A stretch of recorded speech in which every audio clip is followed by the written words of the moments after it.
ever been to India? If you travel to India, you know that it's easier to travel to India than it is to travel within India. And traveling in India is certainly not for the faint at heart. Jackie and I took a car, because it was the only way to get there, from New Delhi out to Pantnagar, which is in the foothills of the Himalayas, to visit an automobile manufacturing plant. And if you talk to my wife, she will tell you that we had 472 near-death experiences on the way. They have rules, traffic rules in India, it's just nobody follows them, right? So they take a 2-lane highway, if you could really call it that. It's more like a 2-lane road, and they turn it into 8 or 9, right? And the way you pass is 2 lorries are coming at you like this. They just sort of split, and you go right through the middle. And so it's a pretty, white-knuckle kind of experience. Well, one of the sights you will see if you travel in India, quite frankly in any third world country, but in India specifically, one of the sights you will see frequently is this. Families of 4, 5, and 6 riding the same motorcycle or motor scooter at the same time. No helmets, no leathers, no protection. One of the patriarchs of Southeast Asian business, probably one of the most well-known entrepreneurs in the world today, is Ratan Tata. He is the chairman of the Tata Group, 93 operating companies, $70+ billion in revenue. One of their flagship companies is Tata Motors. Now, Ratan grew up in a silver spoon kind of environment, but he's witnessed this form of travel all of his life. And one night he was leaving a business meeting in Bangalore. He stepped into his Mercedes with his driver, and he said to the driver, he said, "Please be careful tonight. It's going to be slippery." This was in the heat of the throw of the monsoons. He said, "Please be careful, it's going to be slippery." They got out into traffic and they encountered something that looked like this.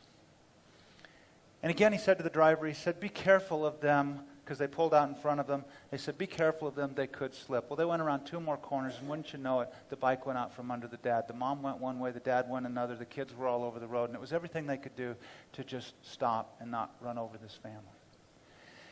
And at that moment in time,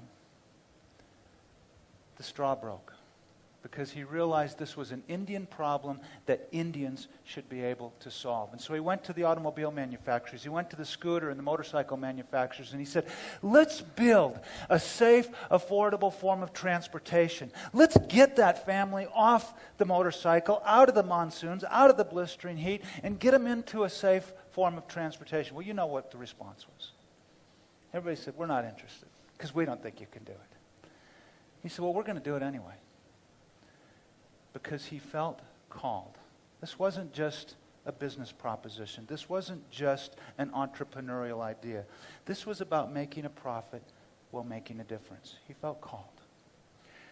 So they started to work on a small car that might be priced at a little more than the cost of a new motorcycle. He went to the largest auto convention in the world, the Geneva Auto Convention, and a Financial Times reporter got a hold of him and said, "Mr. Tata, we understand you're working on a small car project." He said, "Yes, we are. We're excited about it." He said, "Well, tell me about it." He said, "Well, we want to," and he told them what I just told you.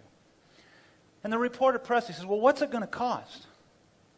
He said, "I'm not prepared to tell you that. We're in the initial embryonic design phases of this. We don't know what materials costs are going to be. I can't tell you that." He said, "Well," you know how reporters can press, right? He said, "Well, would 1 lakh rupees be about right?"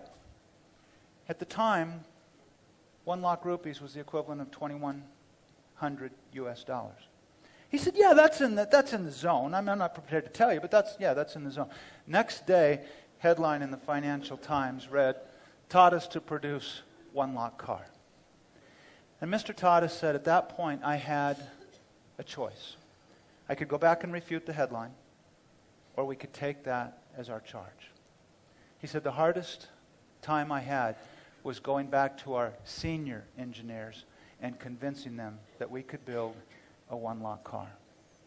Now, what do you think the real experts in the auto industry said when they heard about this? They laughed. They said, "You know what, if he does it, it'll be a piece of doo-doo. It'll be 2 motorcycles welded together with some kind of cage in the top and cellophane windows. It'll be a piece of crap. It'll be an apology car." Well, I want to tell you, they grinded and they grinded and they grinded. And they stuck to their guns of the 1 lakh target, even after materials costs in this global economic meltdown went up by 40%.